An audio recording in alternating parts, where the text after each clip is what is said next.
In the northernmost edge of the world, where the oceans freeze into towering walls of ice and satellites lose their signal beneath shifting magnetic currents, Canada faces a challenge unlike anything in its modern history. For decades, the Arctic has been a quiet frontier, remote, inhospitable, and seemingly forgotten. But the Arctic of 2025 is no longer that isolated expanse. It is becoming one of the most strategically contested regions on Earth.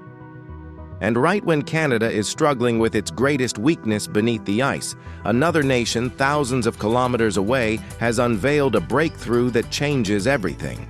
Sweden, a Nordic engineering powerhouse newly integrated into NATO, has developed a next-generation submarine that experts describe as the most advanced under-ice capable vessel ever built outside a nuclear navy.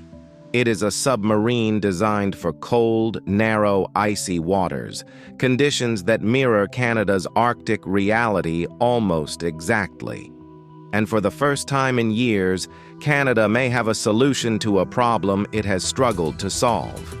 A solution it surprisingly did not find in Washington. Welcome to Geo Capitalist, the channel where we examine the movements of nations, industries, and alliances shaping our world. If you're joining us for the first time, consider subscribing so you never miss the geopolitical shifts unfolding right before us. Today's video explores a solution Sweden has just built for Canada's Arctic problem, and why the meaning of that solution goes far beyond defense systems. This is a story about sovereignty, alliances, and the quiet rise of a Nordic nation offering something Canada has needed for far too long: a capable, reliable, non-nuclear submarine tailored for the extreme conditions of the Arctic. Before we continue, please note that all visuals in this video are simulations used strictly for educational and analytical purposes. Now, let's continue. Canada's Arctic challenge begins with a simple truth. Beneath the ice, Canada sees almost nothing.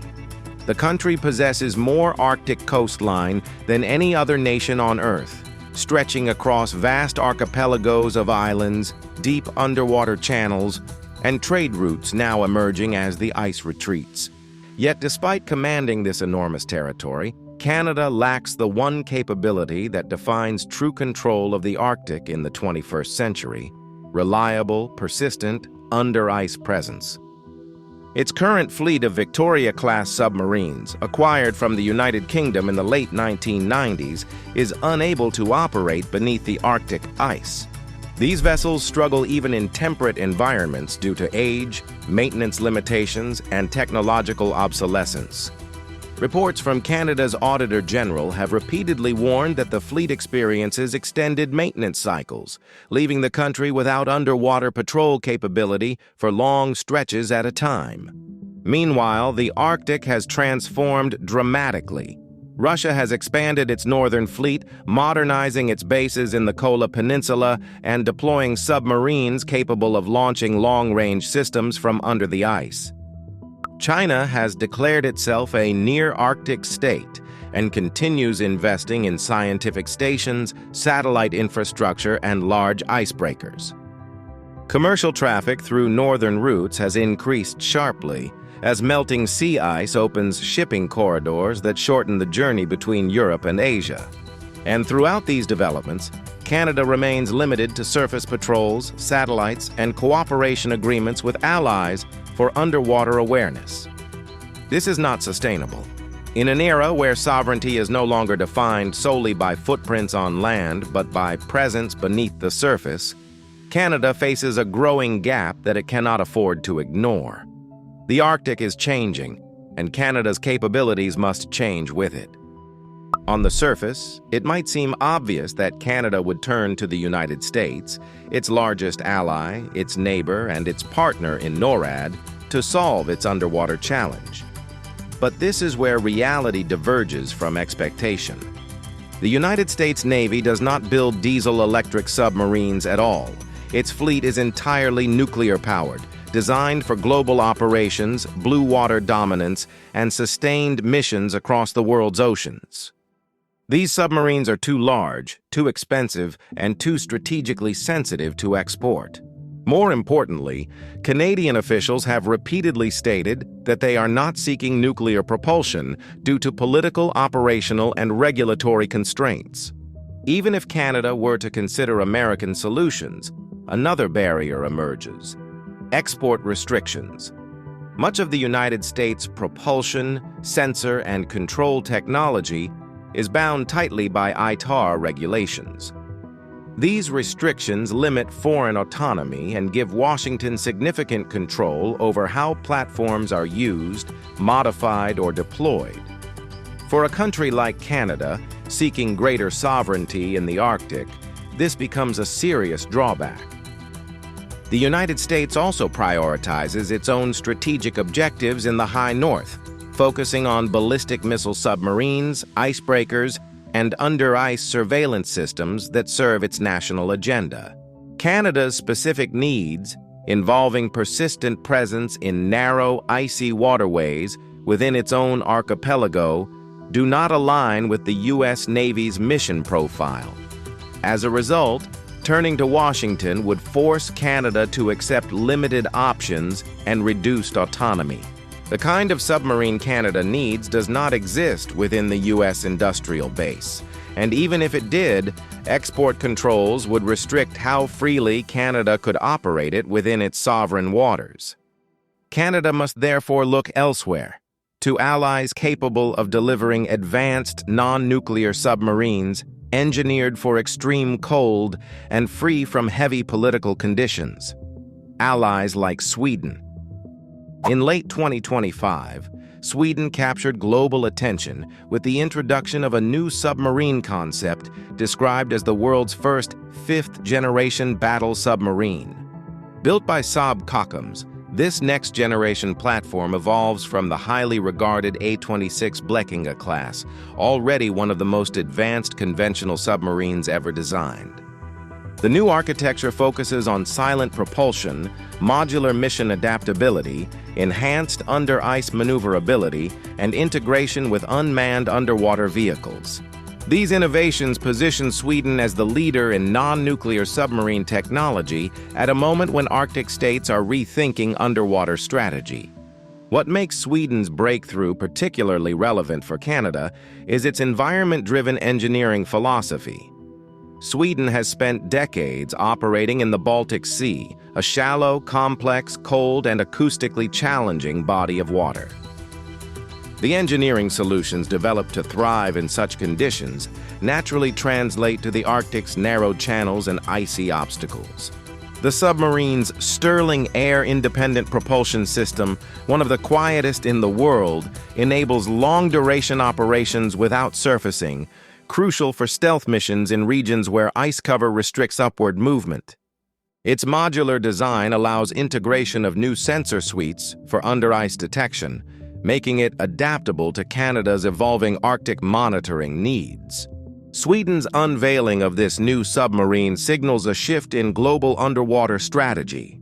At a time when large powers rely on nuclear submarines for deep-water missions, Sweden is investing in systems optimized for icy and constrained environments, the exact environments Canada must secure. For the first time, Canada may have a technologically credible, non-nuclear option capable of restoring true underwater sovereignty in its Arctic frontier. Although no formal submarine agreement exists today, the groundwork for a future Canada-Sweden partnership is already visible. Sweden's entry into NATO in 2024 has dramatically expanded its role in Northern European and Arctic defense coordination. This opened new channels for collaboration with Canada, which shares responsibilities for North Atlantic and Arctic stability under the alliance. In recent years, both countries have shown a growing alignment in defense philosophy, emphasizing autonomy, resilience, transparency, and multilateral cooperation over large political leverage. Historical precedents reinforce this connection. Sweden previously proposed the C-71 expeditionary submarine variant to Canada's naval replacement program. While that competition shifted in 2025, interest in Sweden's expertise has remained alive within defense discussions. Saab, Sweden's premier defense company, already collaborates with Canadian industries in aerospace, sensor technology, and advanced manufacturing. Both nations share strong engineering cultures and well-regulated industrial sectors, making joint projects easier to coordinate than partnerships with more rigid or politically restrictive suppliers. The Arctic adds another layer of convergence. Finland and Norway, Sweden's closest neighbors, are expanding Arctic infrastructure under NATO. Canada, facing growing pressure to modernize its capabilities within NORAD, increasingly sees Northern European technology as essential.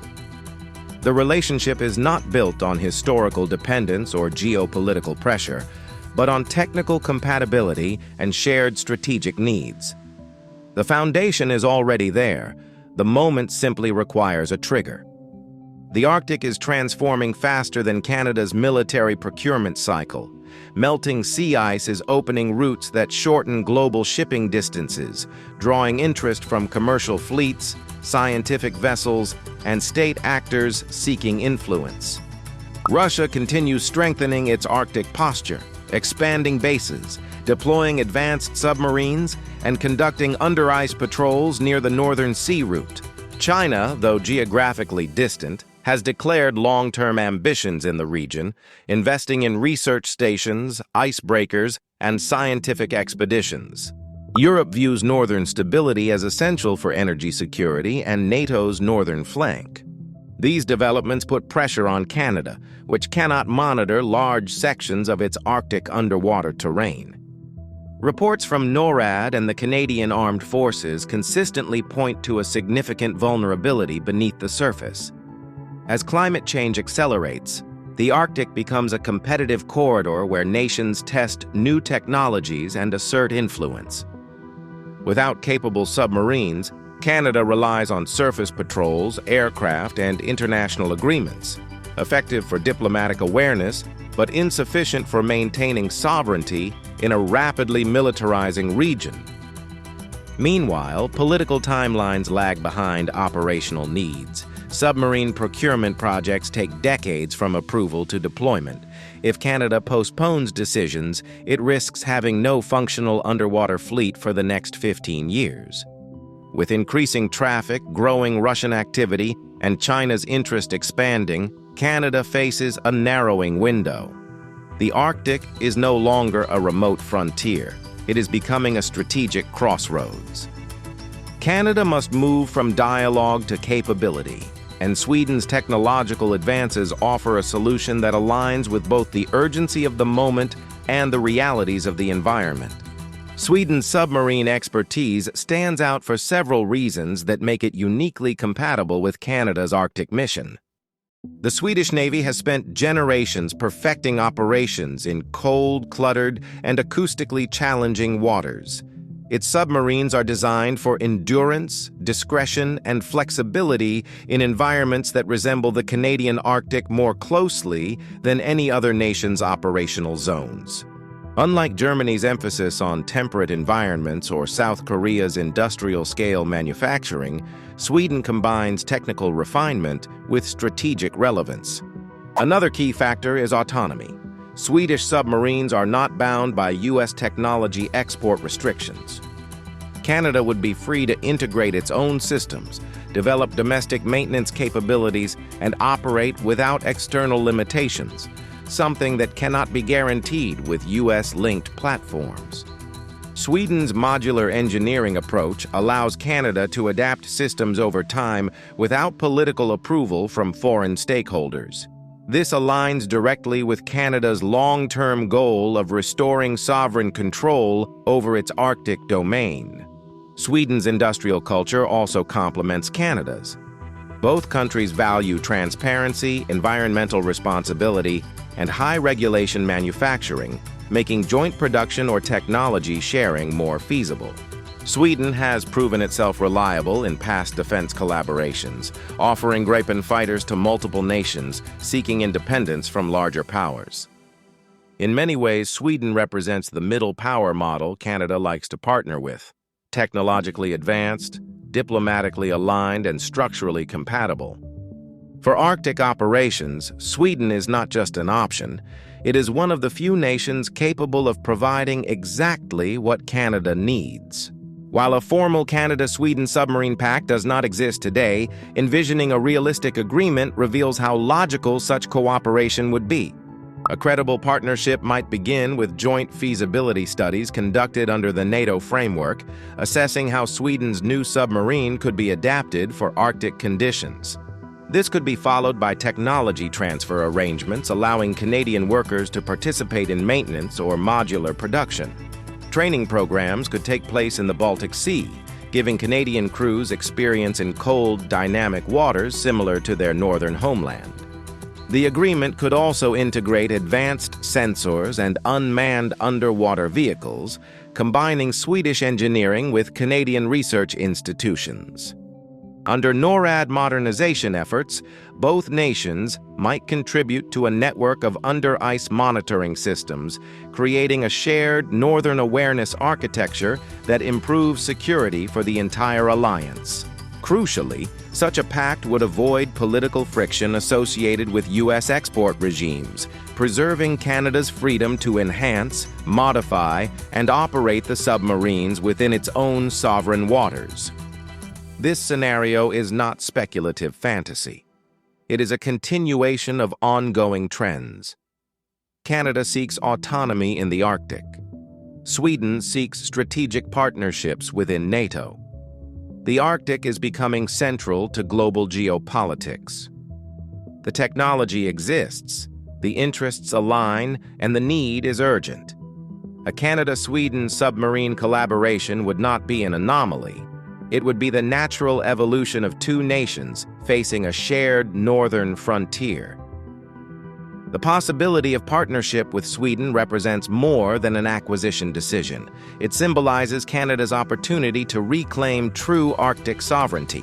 For decades, Canada has defined its northern presence through surface patrols, diplomacy, and mapping initiatives. But beneath the ice, it has relied heavily on allies, unable to independently monitor or secure its most remote and vulnerable frontier. Sweden's next-generation submarine creates a pathway for Canada to shift from reliance to capability, from observation to presence. This moment holds historical weight. The Arctic is becoming a geopolitical arena where technology defines influence. Nations with under-ice capability command visibility, deterrence, and control. Canada, with the world's largest Arctic geography, cannot remain without this capacity. Sweden's new submarine technology represents not a replacement for American partnership, but a complement, a missing piece Canada has lacked for years. A piece that restores balance between sovereignty, alliance commitments, and national responsibility. As global powers turn their attention northward, Canada faces a decision that will define its next 50 years. Will it continue relying on others to secure what is fundamentally its own? Or will it partner with nations whose engineering, values, and strategic vision align with its needs? Sweden has quietly delivered an answer. For the first time in a generation, Canada's Arctic problem has a real solution, and Sweden just built it. And that's all for today. Thank you for watching this Geo-Capitalist analysis. The Arctic is no longer a distant frontier. It is a defining arena of the 21st century. And as nations search for their place in that landscape, decisions made today will echo for decades. If you found value, I invite you to watch the next video. Consider subscribing so you never miss the transformations shaping our world. Until next time, this is Geo Capitalist, bringing clarity to a changing planet. See you in the next video.